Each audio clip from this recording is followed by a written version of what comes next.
everyone, welcome back to my channel Limitless Learning. So our today's topic is contract of guarantee. Let's begin. Definition of contract of guarantee is given under section 126 of the Indian Contract Act.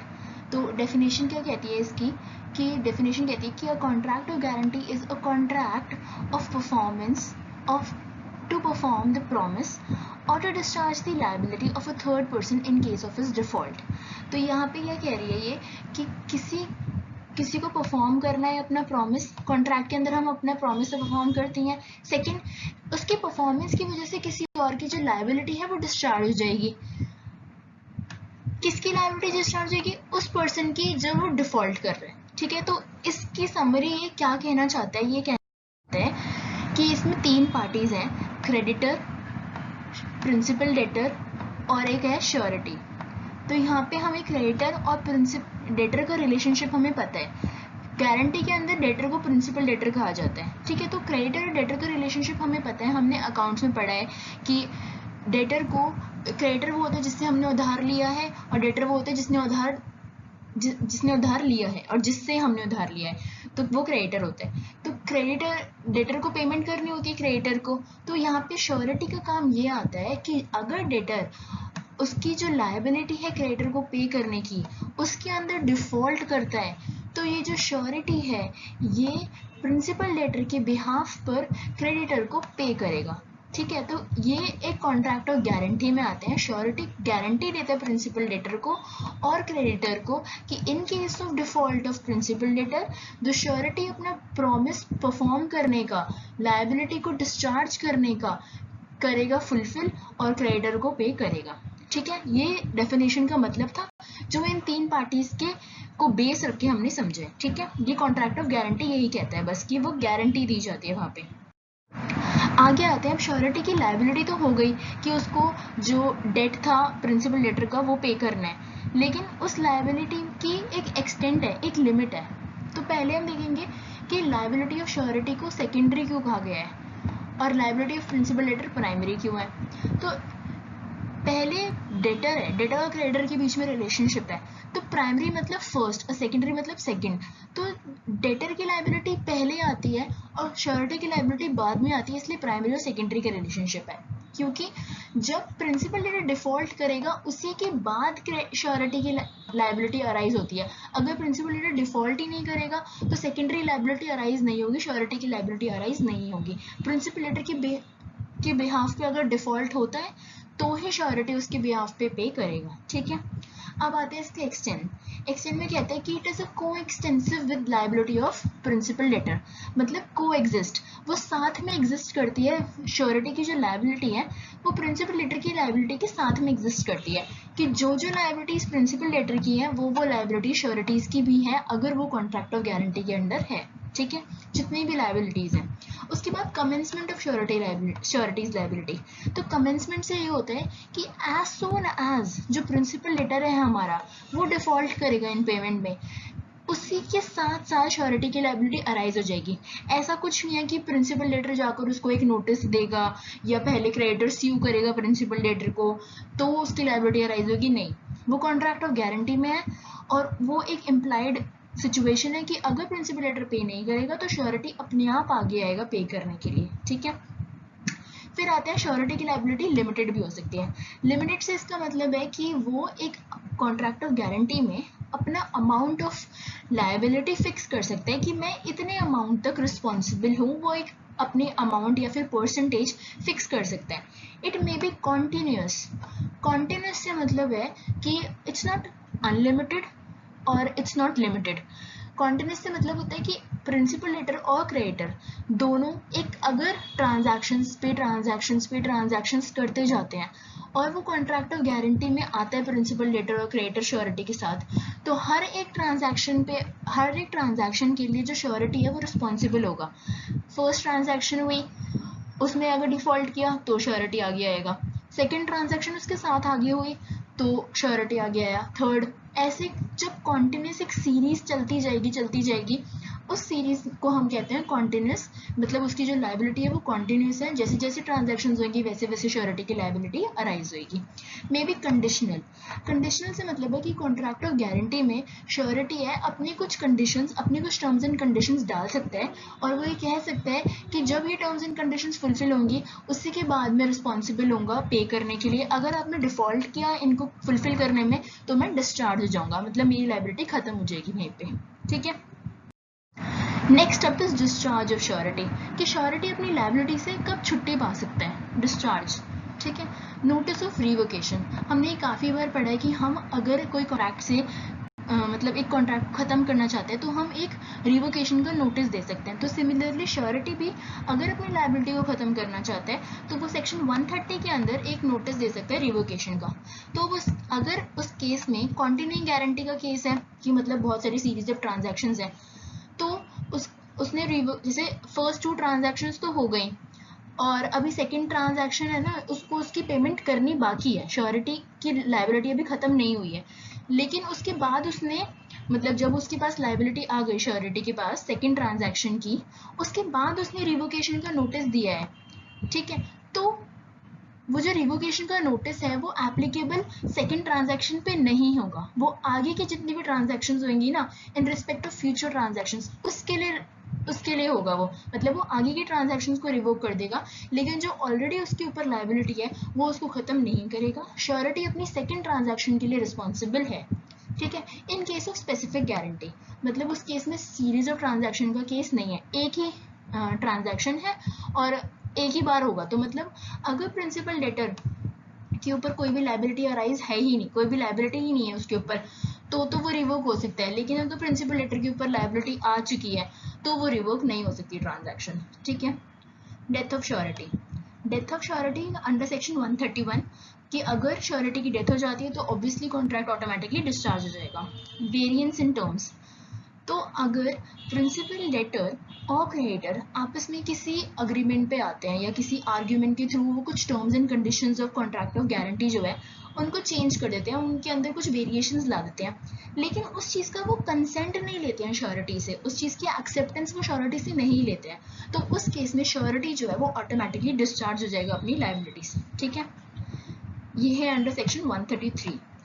Release और discharge of principal debtor under section 134 and 138, दो cases हैं इसके अंदर।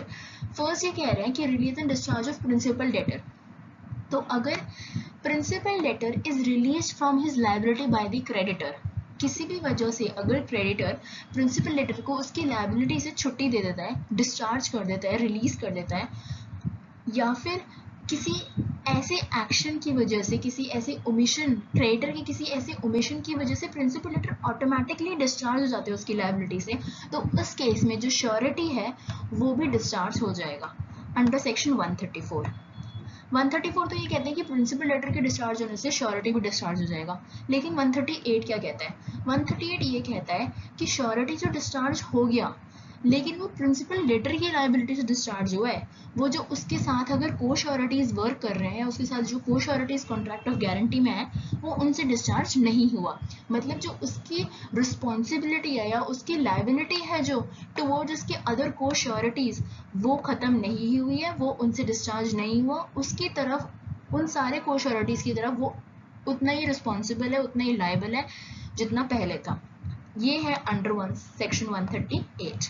ठीक है, next is composition with principal debtor under section 135, मतलब अगर creditor किसी कॉम्प्रोमाइज सिचुएशन में या प्रिंसिपल डेटर क्रेडिटर के साथ किसी कॉम्प्रोमाइजिंग सिचुएशन पे आते हैं, किसी कॉम्प्रोमाइजिंग कंक्लूजन पे आते हैं और इस चीज़ का कंसेंट वो श्योरिटी से नहीं लेते, मतलब they do not include surety into it, ना ही उससे एक्सेप्टेंस लेते हैं, तो उस केस में जो श्योरिटी है वो अपनी लायबिलिटी से डिस्चार्ज हो जाता है। ठीक है, इसके अंदर एक एक्सेप्शन है, एक्सेप्शन ये है कि अगर जो क्रेडिटर है वो प्रिंसिपल डेटर को टाइम देने की सोचता है, लेकिन वो किसी थर्ड पार्टी से ये डिस्कस कर रहा है, किसी और पर्सन से या किसी और पर्सन के साथ ही अग्रीमेंट में आया है, तो उस केस में श्योरिटी डिस्चार्ज नहीं होता, which is given under section 136। और mere forbearance on the part of the creditor towards principal debtor भी श्योरिटी को डिस्चार्ज नहीं करता, मतलब अगर जो वो कहते हैं ना सिंपैथी दिखाना, अगर मेयर फॉरबियरेंस मतलब सिंपैथी दिखाता है, पेशेंस रखता है कि ठीक है आप थोड़ा टाइम बाद दे देना, या थोड़ा ऐसे मतलब पेशेंस दिखाता है, तो उस केस में जो श्योरिटी है वो डिस्चार्ज नहीं होता। ये अंडर सेक्शन 137, ठीक है। Loss of security by the creditor और parting with the security received. तो अगर लॉस ऑफ सिक्योरिटी होता है बाय क्रेडिटर, अगर क्रेडिटर से जो सिक्योरिटीज उसके पास रखी गई हैं अगर उससे वो खो जाती हैं, या फिर वो सिक्योरिटीज को बिना श्योरिटी के कंसेंट के डिस्ट्रीब्यूट कर देता है किसी और को दे देता है, तो उस केस में भी श्योरिटी जो है वो हमारा डिस्चार्ज हो जाता है। Act of omission to do any act by the creditor. अगर कोई क्रेडिटर ऐसा एक्ट करता है या ऐसा एक्ट करता है जो इनकंसिस्टेंट है, जो इररिस्पॉन्सिबल एक्ट है, जिसकी वजह से श्योरिटी के जो राइट्स हैं वो अफेक्ट हो रहे हैं कॉन्ट्रैक्ट के अंदर, या फिर ऐसी कोई ड्यूटी है जो उसको परफॉर्म करनी चाहिए but he omits to perform any such duty, तो उस केस में जिसकी वजह से वो श्योरिटी की जो इवेंचुअल रेमेडी है लास्ट में, जो उसको मतलब इवेंचुअल रेमेडी जो उसकी होती है वो अफेक्ट हो जाती है, वो खराब हो जाती है, इट गेट्स इम्पेयर्ड, तो उस केस में भी जो श्योरिटी है वो डिस्चार्ज हो जाता है। Next is rights of surety. अब राइट्स क्या एक्सरसाइज कर सकता है श्योरिटी? अब इसके अंदर तीन चीज़ें हैं। फर्स्ट कि प्रिंसिपल लेटर के लिए, क्योंकि वो प्रिंसिपल लेटर के साथ भी कॉन्ट्रैक्ट में है। सेकेंड क्रेडिटर के अगेंस्ट, क्योंकि वो क्रेडिटर के साथ भी कॉन्ट्रैक्ट है। थर्ड इज को श्योरिटीज, क्योंकि वो को श्योरिटीज के साथ मिलकर वर्क कर रहा है, तो इन तीनों के अगेंस्ट वो राइट्स कुछ एक्सरसाइज कर सकते हैं। तो फर्स्ट इज प्रिंसिपल लेटर के against. Principal subrogation under section 140 and indemnity under section 145। Subrogation का मतलब होता है सब्स्टिट्यूशन, मतलब काइंड ऑफ सब्स्टिट्यूशन। तो जब ऐसे मतलब कभी कोई आपको, ये यूजुअली यूज होता है जैसे कोई क्लेम लेना है आपसे या किसी से डेट रिकवरी करवानी है, तो उस केस में सब्रोगेशन का राइट आगे आता है। जैसे यहाँ पे तीन पार्टीज हैं, श्योरिटी, क्रेडिटर और प्रिंसिपल लेटर। तो अब जो प्रिंसिपल लेटर के डिफॉल्ट पे श्योरिटी ने क्रेडिटर को पे कर दिया, तो क्रेडिटर का तो काम खत्म, उसको तो पेमेंट मिल गई, अब उसका क्या यूज? तो उस केस में जो प्रिंसिपल लेटर और श्योरिटी के बीच का रिलेशन है वो ये कहता है कि जो श्योरिटी है अब वो क्रेडिटर की प्लेस पे सब्स्टिट्यूट हो जाएगा और वो सारे राइट्स एक्सरसाइज कर सकता है जो क्रेडिटर प्रिंसिपल लेटर के साथ एक्सरसाइज कर सकता था, ठीक है। तो यहाँ पे वो उसके पास ऑटोमेटिकली राइट ऑफ सब्रोगेशन आ जाता है। Right of indemnity. Right of indemnity एक मतलब हमने लास्ट क्लास में पढ़ा है इंडेमनिटी का, कि मैं आपको इसका लिंक डिस्क्रिप्शन बॉक्स में भी दे दूंगी।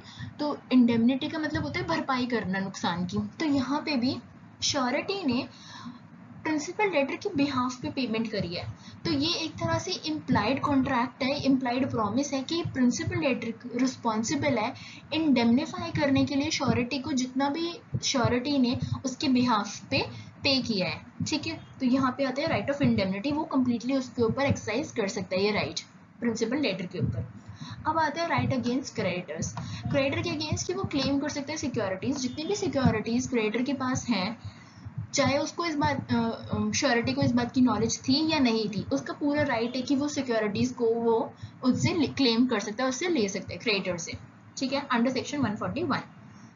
राइट अगेंस्ट अदर को श्योरिटीज, जिन को श्योरिटी के साथ वो है, तो यहाँ पे राइट ये है कि जितने भी को श्योरिटीज हैं वो कंट्रीब्यूट करेंगे इक्वली।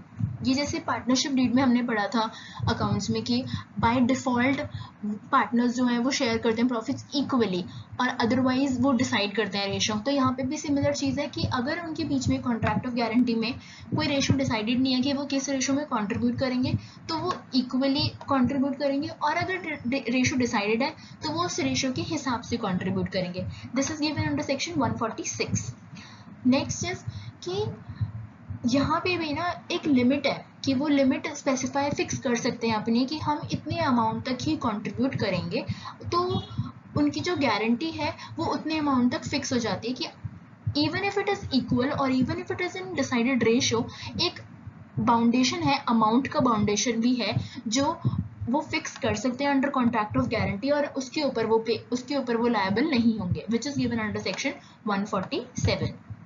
नेक्स्ट आता है, आप कंट्रीब्यूट इक्वली कर रहे हैं या कंट्रीब्यूट डिसाइडेड रेशियो में कर रहे हैं, तो फिर वो बेनिफिट्स भी तो आपस में शेयर करेंगे। तो वो यही कहते हैं कि जब आपने जो सिक्योरिटीज़ हैं क्लेम करी हैं क्रेडिटर से, तो उनके जो बेनिफिट्स हैं वो भी आप आपस में सारे कोश्योरिटीज़ डिस्ट्रीब्यूट करेंगे, बेनिफिट्स सब इंजॉय करेंगे। तो ये है right against कोश्योरिटी।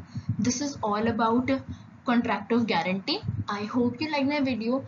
Do like, share and subscribe to my channel and do hit the bell icon. Thank you and bye bye.